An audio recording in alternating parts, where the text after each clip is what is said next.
Bismillahirrahmanirrahim. Assalamualaikum warahmatullahi wabarakatuh. Pada kesempatan kali ini, kami dari kelompok 7 ingin mempresentasikan tentang e-commerce. Nah, sebelum itu, anggota-anggota dari kelompok 7 terdiri dari Pasya Anatan Pratama, Gabriel Gavin Caesarius, dan Cikal Adi Nugraha Mahadi.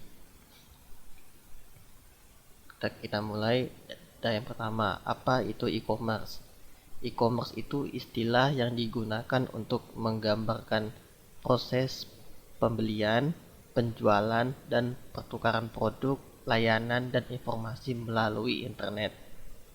Dalam e-commerce, transaksi bisnis dilakukan secara elektronik menggunakan teknologi seperti komputer, internet, dan perangkat mobile. Kemudian, e-commerce itu ada banyak jenisnya, cuma saya akan membahas 4 saja. Yang pertama itu business to consumer atau B2C. Nah, e-commerce jenis ini itu melibatkan transaksi antara perusahaan dengan konsumen akhir. Contohnya adalah toko online di mana perusahaan menjual produk langsung kepada konsumennya melalui platform e-commerce. Yang kedua, ada business to business atau B2B. Nah, e-commerce B2B ini melibatkan transaksi antara dua atau lebih perusahaan. Biasanya melibatkan pembelian dan penjualan produk, layanan, atau informasi lainnya antar perusahaan. Contohnya adalah platform e-postman. Nah, yang ketiga ada consumer to consumer atau C2C.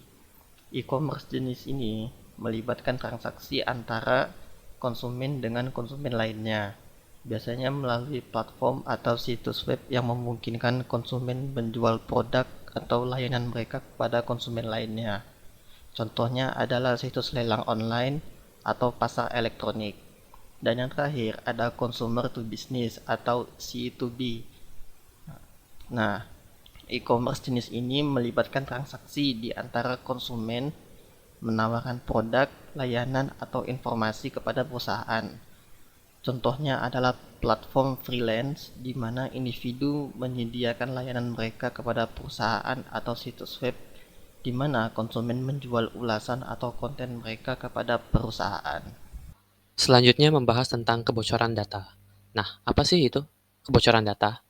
Kebocoran data atau data leakage itu merupakan sebuah peristiwa di mana data penting milik seorang individu itu dapat diakses dan juga diekspos oleh orang lain maupun pihak luar selain dari individu tersebut. Nah, data yang bocor ini nih dapat berbentuk fisik dan juga berbentuk digital.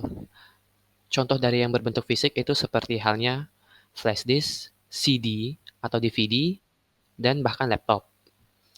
Sementara yang berbentuk digital itu contohnya ada website, dokumen elektronik seperti PDF, Word, dan juga email. Lanjut ke penyebab dari kebocoran data. Yang pertama ada serangan cyber.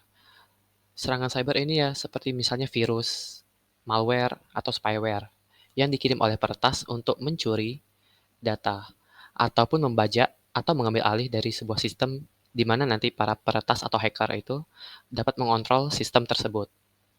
Selanjutnya ada kesalahan manusia atau human error. Nah, contohnya ini seperti misalnya kita yang tidak sengaja mengklik sebuah link atau tautan yang ada, yang mana nanti akan mengirimkan sebuah virus ke perangkat yang kita gunakan. Atau contoh lainnya itu di mana kita memasukkan data pribadi kita ke sebuah situs atau website yang keamanannya itu belum terbukti atau yang masih misterius itu, yang aneh. Ketiga ada pelanggaran keamanan internal, di mana ini merupakan situasi di mana seorang peretas atau hacker itu sudah mendapat akses ke sebuah sistem, hingga sang peretas itu akhirnya dapat mengambil, memanipulasi, bahkan menghapus data yang berada dalam sistem tersebut. Keempat, ini ada lemahnya keamanan jaringan dan sistem. Seperti yang kita tahu, keamanan dalam sebuah sistem kan itu sangat penting. Nah, apabila terdapat sedikit saja celah atau crack yang kecil pun, maka data yang di dalamnya itu tidak akan terjamin keamanannya dari para peretas. Karena tadi dapat diambil, dimanipulasi, dan bahkan dihapus. Dan yang terakhir itu ada kurangnya kesadaran akan keamanan. Nah, ini masih bersangkutan dengan yang sebelumnya, yaitu lemahnya keamanan jaringan dan sistem.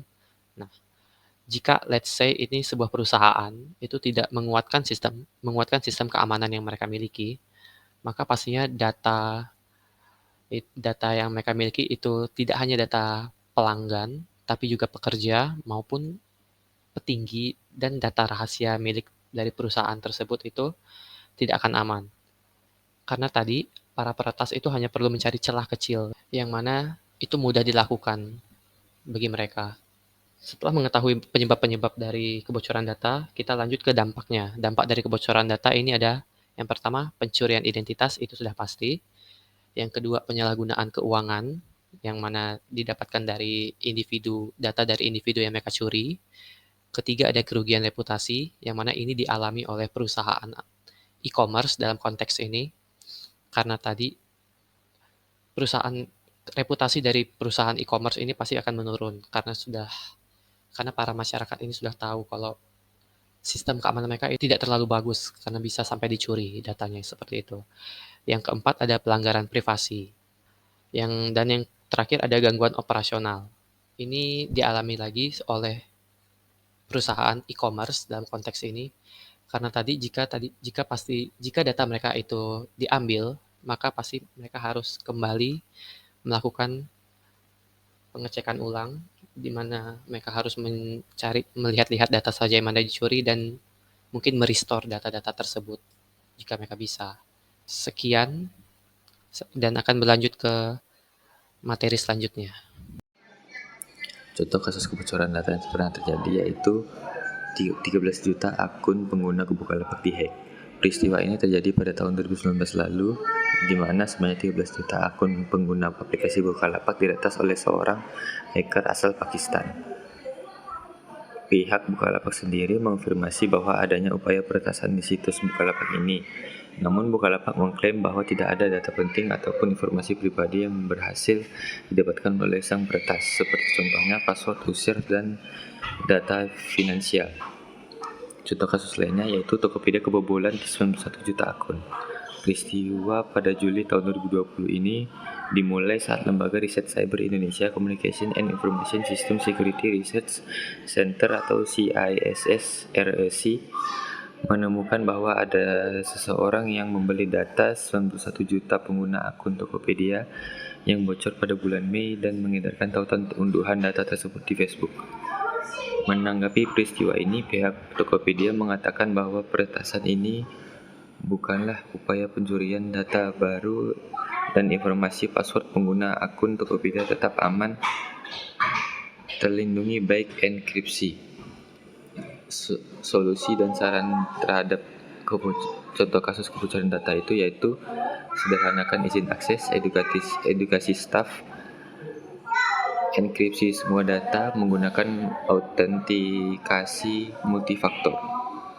Sekian dari kumpul kami. Wassalamualaikum warahmatullahi wabarakatuh.